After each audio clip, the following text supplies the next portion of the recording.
mereka sebagai peserta ini, perjanjian kerjasama mereka sebagai pegawai kontraknya rumah sakit, karena mereka bekerja sebagai dokter umum rumah sakit. Ini juga approach yang dipakai di luar negeri. Mereka bukan sebagai peserta didik, bukan sebagai murid gitu. Mereka itu sebagai pekerja. Sekarang kenapa bullying itu banyak terjadi? Karena di pendidikan ini terlampau banyak, sebenarnya saya nggak tahu sempat dimasukin apa nggak chartnya, dan tidak diatur. Karena dia dianggapnya murid gitu. Murid kan nggak ada haknya gitu. Tapi kalau dia kontrak sebagai pekerja diatur.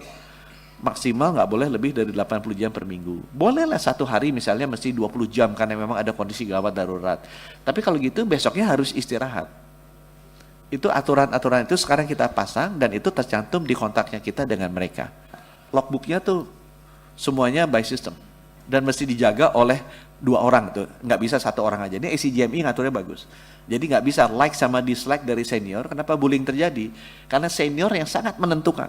Jadi yang ngajar sekarang di PPD sekarang bukan gurunya, karena gurunya sibuk.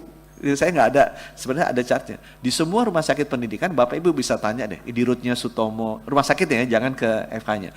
Di rootnya Sutomo, di rootnya Sarjito, tanyain. Mereka tuh pasti merasa beban sekali karena muridnya banyak sekali. Gurunya nggak bisa ngajar, padahal harusnya kan namanya praktek itu gurunya ngajarin sebelah-sebelahan. Ini gurunya nggak bisa ngajar, akhirnya dikasih ke senior. Jadi yang ngajar di kita tuh senior ya, bukan gurunya. Kalau yang ngajar senior ya bullying itu terjadi. Karena gurunya nggak pernah ngawasin, mungkin juga sibuk juga ada tugas lain atau praktek dia untuk mencari hidupnya.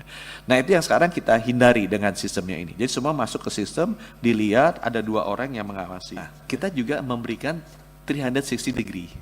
Jadi kalau seniornya mau lulus, itu ada feedback dari bawahannya, dari juniornya. Dan ini dibikin anonimus. Jadi kita bisa tahu kalau ada red flag, oh seniornya suka apa, sexual harassment, itu kan terkenal sekali kan. Yang juniornya nggak bisa apa-apa, kalau nggak dikasih, nanti kan jadi susah dia. Nggak lulus. Nah sekarang dengan demikian ini terkontrol. Ya. Semua metode-metode ini merupakan standar yang dilakukan di luar negeri, sistemnya ada kita tiru.